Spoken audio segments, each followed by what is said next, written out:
Bem-vindos amigos a mais um Buongiorno São Paulo, um podcast italiano aqui em São Paulo, no Brasil. Estamos falando sempre da Itália e também com uma especial hóspede se fala assim? Convidada? Convidada. Obrigada pelo convite. Obrigado. Estava procurando uma ajuda dos nossos diretores. Obrigada, bem-vinda mais uma vez no Grazie. Buongiorno São Paulo. E hoje Elisa, que é professora do Clube Itália, não é Casa Itália, é o Clube Itália. Clube Itália, certo? Ok, perfetto. Tá bom. Tô preparado, gente, tô preparado. Muito. O Clube Itália ensina italiano, mas também ajuda tantíssimos brasileiros que vão para a Itália desesperados, que não encontram apartamentos, não encontram amigos, acham que os italianos são grossos. Ajuda a enfrentar a italianidade. Como enfrentar os italianos hoje, né? Hoje Ok. eu tenho uma lista maravilhosa de coisas para te perguntar. Né? Ok, vamos começar. Andiamo? Gostaria de agradecer pelo convite, o Alessandro do Buongiorno São Paulo, e dar um grande tchau para todos os nossos ouvintes. E vamos entender como entender os italianos. Brava. Então, Será que é possível entender os italianos? Primeiro, se você já fala italiano, você entende os italianos um Mas pouco. entender a genética da Sim, cabeça claro, italiana. claro. Ok, vamos para coisa séria. Então, primeiro, a parte formal, né? Ou seja, você não pode chegar e falar tu, né? Em italiano se fala tu ou lei, né? Ou a formalidade. A primeira coisa que o brasileiro enfrenta quando vai na Itália e fica um pouquinho na dúvida é se pode chamar de tu ou de lei. Inclusive, a gente já conversou isso em outro podcast. Então, a dica que eu dou para as pessoas é sempre chamar de lei. Eu sei que o brasileiro não gosta de estudar o formal, lei como está, salve, todas as outras coisas de formalidade que a gente conversou no podcast anterior. Mas é importante porque, através desse respeito da distância, o italiano passa a ter mais confiança em você. Uma vez eu tinha um aluno que trabalhava num banco, aqui na Faria Lima, um banco italiano, e ele dizia: Elisa, você sabe que o diretor desse banco é o único que fala comigo? Ele entra, vai na sala dele e ele só fala comigo. E na época eu falei: isso acontece, nome da pessoa, porque você não deu muita bola no começo para ele. Você tratou sempre ele com formalidade, você não perguntou muita coisa, porque, por exemplo, a relação do trabalho entre chefe e funcionário na Itália é muito mais destacada em comparação ao Brasil. Sim. Então essa é uma primeira dica, respeitar a Sim. formalidade pelo menos no começo. Inclusive, vale dizer que a Elisa participou de um podcast sobre italiano como para negócios. Vocês podem procurar, a gente deixa na descrição do YouTube e do Spotify. Também uma questão importante é os beijos. Beijar é maravilhoso, gostoso, porém os italianos, especialmente entre homens e mulheres, não se dão beijo quando se conhecem, se dão a mão, né? Exatamente, e sobretudo quando as pessoas acabam entrelaçando uma amizade ou um conhecimento mais profundo, é comum que os homens se dão um beijo nas bochechas, 2 ou 3 beijos. Então eu vejo, por exemplo, o meu marido quando vai na Itália, ele: Elisa, o cara me beijou na bochecha. Eu falei: não tem problema, porque na Itália é comum que entre amigos, homens, se dê uns 2 ou 3 beijos. Isso depende muito do local onde você está, né? Eu costumo dar um beijo e 2 no caso, no máximo. 3 é difícil, 3 depende muito. 3 Essa nunca nova vi. geração de hoje, Nunca vi que 3. eu e você já somos de idade, né? Não, eu sou mais velha. Exagerado. Mas essa geração de hoje, o que tem 20 anos hoje, eles costumam dar uns 3 beijos. Sim? Você sabia disso? Não sabia. Então, aprenda isso. Mas, assim, no geral, com pessoas que você não conhece, primeiro a mão, né? E depois tem uma questão também nas ligações, né? Você Exato. disse Uma que tem uma coisa interessante, por exemplo, que eu como gringa aqui em São Paulo, eu fico chateada. A pessoa me liga e fala: alô, com quem estou falando? Eu falo: não, você quem é?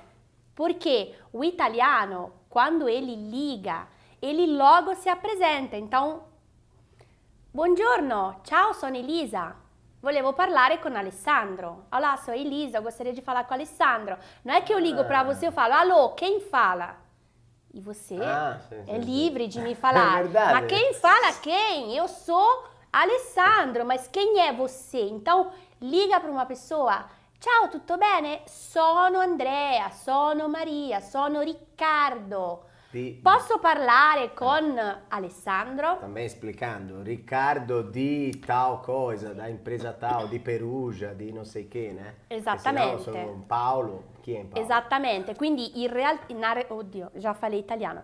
Na verdade, não é ir logo para a amizade, é ter uma certa distância no telefone.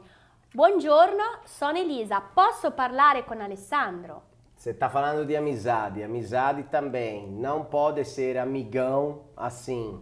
Na primeiro encontro, amigo, meu querido, meu brother. Mas sabe o que eu acho? Né? A questão da socialidade aqui no Brasil, de se relacionar até com pessoas não conhecidas de forma mais informal, isso gera um pouquinho de, pelo menos no começo, gera um pequeno desgastezinho na Itália no começo, porque na Itália quando você não conhece uma pessoa, você chama de senhor ou senhora.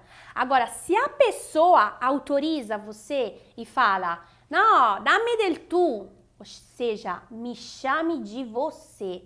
Aí você fala, ciao Alessandro, como stai? E aí já vai pro caminho do informal, ok? Sim. E o brasileiro tem que acostumar com essa gesticulação que a gente tem, né? Eu tenho, mas você não tem gesticula muito, né? Não. Você não gesticula? Eu acho que bastante, não. Porque na média italiana, digamos. Eu gesticulo demais. Mas Eu não, a gente se você bastante. Então assim. Uma coisa interessante também, né? Se você entra em uma loja, né? Você tem algumas coisas para prestar atenção, eu acho, né? Primeiro é a atenção do atendente, né? Da vendedora, do vendedor. E também o negócio dos contrinos, né? Do cupom fiscal, né? Isso é interessante porque, na verdade, quando você entra numa loja na Itália, principalmente uma loja de, como se fala, grande, de rede nacional, por exemplo, Zara, supermercado, alla Coop, né? Em várias lojas grandes, a pessoa, se der sorte, te cumprimenta, geralmente cumprimenta, mas ela não vem com uma forma, oi, tudo bem, posso ajudar? E tudo que você faz, ela fica olhando, não é assim na Itália.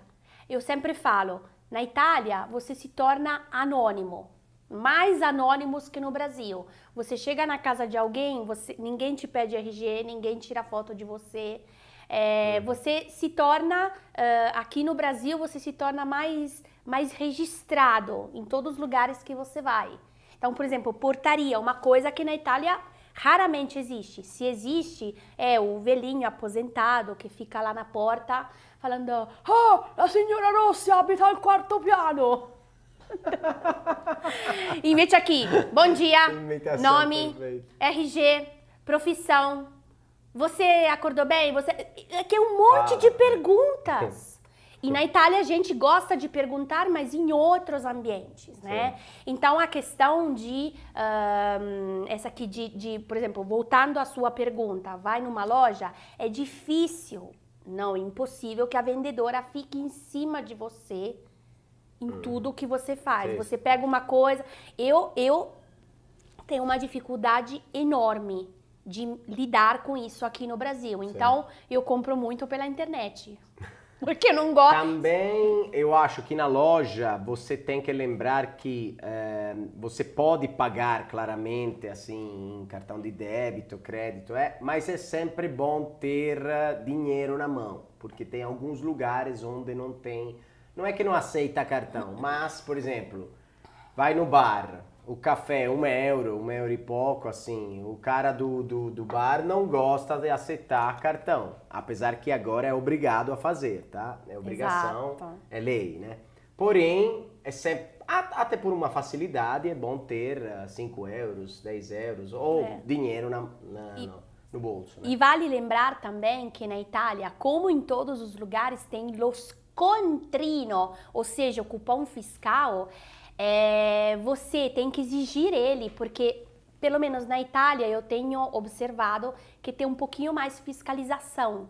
Então, por exemplo, mesmo que você vai no mercado, numa feira de rua, você compra uma caneta e a pessoa preenche um recibinho para você deixar ele dentro da sacola, porque pelo menos na minha cidade, que é cidade turística, isso acontece muito, das pessoas fiscalizarem na rua. Então, na Itália você não precisa pedir o cupom, porque automaticamente a pessoa te dá o cupom na mão. Sim. Aqui no Brasil as pessoas perguntam, você quer o cupom?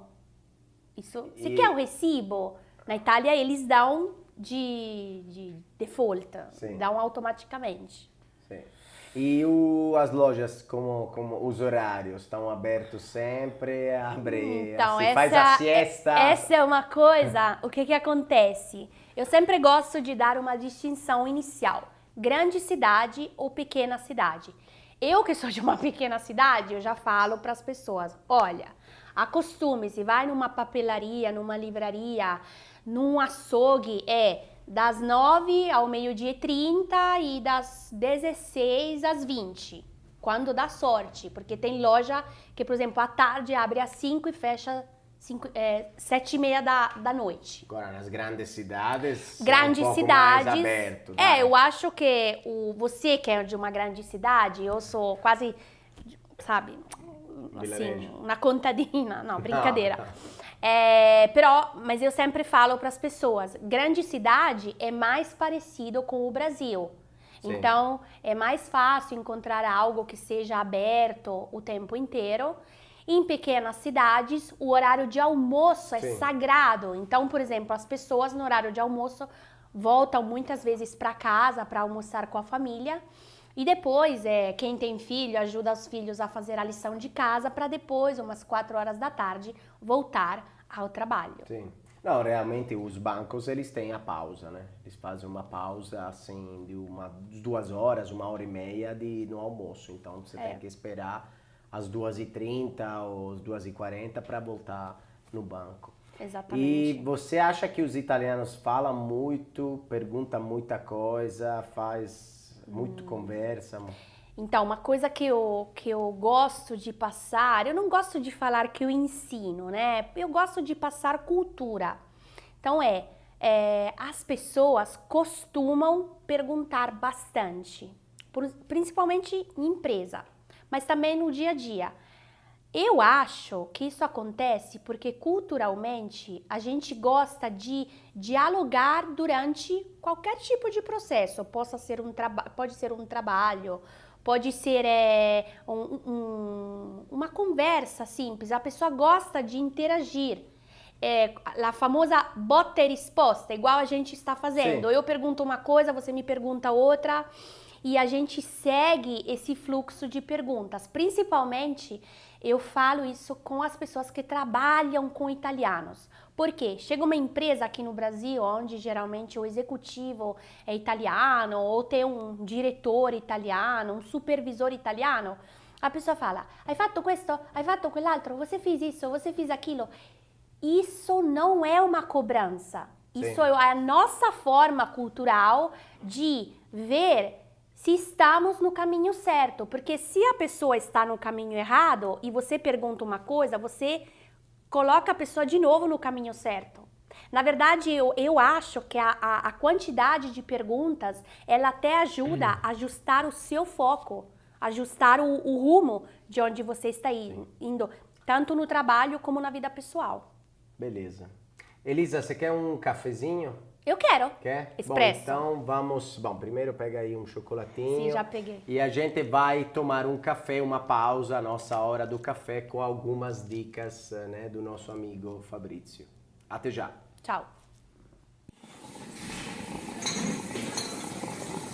Buonasera, mi fa un caffè?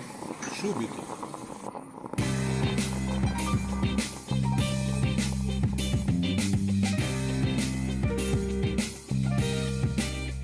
Um café na Itália não é fácil.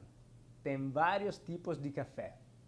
Café espresso, macchiato caldo o macchiato freddo, caffè lungo, caffè marocchino, caffè nella tazza di ceramica normale, ma anche in tazza grande e in tazza di vetro. C'è il caffè corretto con il liquore e c'è poi il cappuccino, che è uno dei più famosi, ma che in Italia si beve a colazione e non di pomeriggio. Buon caffè in Italia!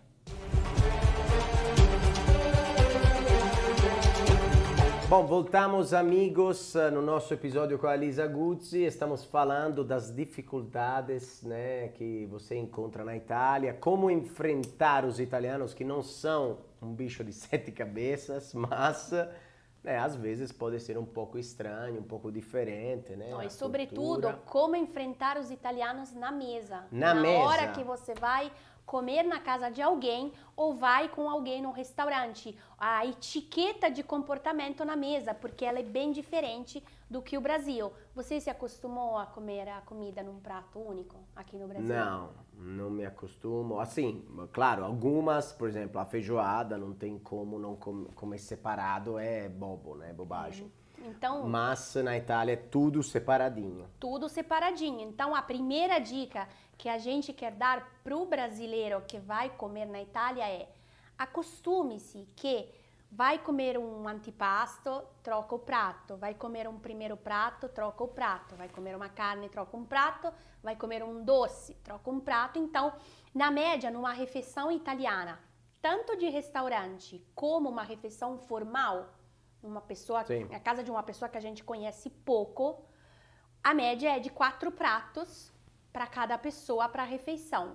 Agora, uma coisa é você ir comer na casa do teu irmão, da tua família, onde a formalidade de repente é menor, e aí você de repente pode comer num prato só. Então, essa questão de trocar os pratos, os talheres, às vezes até o copo, né? Tem o copo do vinho e o copo da água. É uma coisa que geralmente tem desafiado bastante os brasileiros, até porque no restaurante, Elisa, como que se paga no restaurante? Você paga por cada item que você pedir. Pede um antipasto, paga o antipasto, o primeiro prato, paga o segundo, paga o acompanhamento, contorno. Paga uma sobremesa, que não toma um vinho, toma um vinho, e aí a conta, ela pode superar o teu orçamento esperado, né? Eu tenho observado muito recentemente, acabei de chegar da Itália, os preços na Itália de restaurante aumentaram muito. Então, se antigamente você ia comer uma pizza e tomava uma Coca-Cola ou uma birra, uma cerveja, você gastava em torno de 20 euros, pelo menos na minha cidade, que é uma cidade pequena de praia. Hoje em dia, eu tenho observado que isso aumentou um pouco, não sei na sua cidade. Sì, aumentou bastante, um pouco na Itália no geral, né? Em toda a Itália tem preços mais altos devido à inflação, devido a tudo que a gente passou, né? Exato. Mas uma coisa importante da pizza que você falou é que na Itália como que se come a pizza na Itália? Como se acompanha a pizza? Primeiramente, eu tenho observado duas coisas. O brasileiro geralmente costuma colocar a pizza ao lado de um copo de vinho, uma taça de vinho. Na verdade, eu não faço isso. Os italianos acham que não fazem isso. Geralmente a gente com a pizza toma ou uma cerveja, uma birra, ou um refrigerante, uma Coca, uma Fanta. Então, esse negócio de colocar a pizza ao lado do vinho, para mim foi uma novidade. Quando vim aqui em São Paulo, eu achei bem estranho, né? Sim. E a pizza, você recebe uma pizza individual e você corta essa pizza e muitas vezes come com a mão. Você come com a mão ou com garfo? Sim, como com a mão. Sim, só o primeiro pedacinho que está muito quente que eu corto com garfo. Então, assim, uma coisa, o brasileiro que está na Itália, não leve a mal se o italiano pega uma fatia de pizza e come, porque é comum. Sim. E porque primeiro tem que lavar as mãos, né? Claro. Porém, vou te falar que a pizza com vinho não acho tão assim, quase ninguém faz ou pouca gente faz. Apesar que agora tem uma moda que pegou na Itália de também harmonizar a pizza com vinho, Sim. né? Mas, claro, na história, na tradição, era mais cerveja. Eu acho que tem alguns vinhos bacanas que dá para, especialmente os brancos Sim. ou bollicine, né? Espumantes, alguma prosecco, que dá para harmonizar bem. E, por exemplo, a questão do vinho, qual dica você daria? Vinho branco, vinho tinto, em refeição comum? O que a gente pode aconselhar para os nossos ouvintes? Hoje tem de tudo, né? Tem de tudo, ou seja, os sommelier, os caras que tomam muito vinho, que gostam assim de harmonizar, eles têm vinho para qualquer coisa, dá para achar um vinho tinto no peixe, dá para achar. Porém, normalmente, né? A regra ou Se tem um primo piatto de carne. De carne é tinto, né? Vinho tinto, rosso. E de peixe? E de peixe é branco, né? Assim. Porém, tem, por exemplo, Sim. o Pinot Noir, Sim. ele vai bem com o atum, porque o atum é Sim. um peixe que é mais parecido com, tipo, uma bisteca, né? Então, eu tomei, no Chile, por exemplo, eu tomei o atum grelhado com Pinot Noir. Gostoso. Tava Parabéns. gostoso. Tava gostoso. Eu sou mais a antiga, então. Mas, enfim, e uma outra coisa interessante, por exemplo, quando a gente começou, no começo do nosso diálogo, a falar dos pratos, né? A questão que num prato, onde chega uma coisa para comer, só tem aquilo. Então, se você recebe o macarrão, eu vejo às vezes os restaurantes aqui em São Paulo, colocam uma pasta e do lado de um bifezinho. Não pode. Não tô dizendo que não é legal, mas pra gente é estranho. É como você colocar um ketchup em cima de uma feijoada. Pro brasileiro deve soar estranho isso. E pra gente soa estranho ver vários itens no prato. A gente come de forma sequencial. Uma pasta, depois uma salada, e nisso tudo troca de prato. Por isso, o brasileiro estranha quando nas casas tem a máquina de lavar a louça. Toda casa italiana tem a máquina de lavar a louça. Para nós é normalidade. Sim, por isso eu vou dizer mais uma coisa, que os italianos que chegam em São Paulo, eles sabem reconhecer, isso também pode ser bom para os nossos amigos, né? Se o restaurante Cantina Italiana, né? O restaurante italiano di São Paulo apresenta pratos de carne com pasta, com massa juntos, já é um prato brasilianizado, né? Brasileiro, né? Ou ítalo-brasileiro, porque na Itália não se faz isso, né? A não ser só o caso do risoto. O risoto, por exemplo, a ossobuco. milanesa. Mas é o único caso, né? Il risotto allo zafferano podemos com pedir para os ossobuco. nossos diretores se tá italianos aqui. Tá italiano? Sim. E a colazione, o caffè da manhã? Colazione, primeiramente, pão na chapa existe na Itália? Não. Esquece seu pãozinho na chapa. Eu adoro um pão na chapa também, mas é muito paulistano. Na Itália, o café da manhã geralmente é doce. Então é uma torrada com geleia, até um pão mesmo, mas com burro e marmellata, manteiga e geleia. Tem margarina na Itália? Um pouco, sim. Pouca margarina. Então na Itália tem burro, manteiga de verdade. Parece que até que estou fazendo uma propaganda de uma manteiga.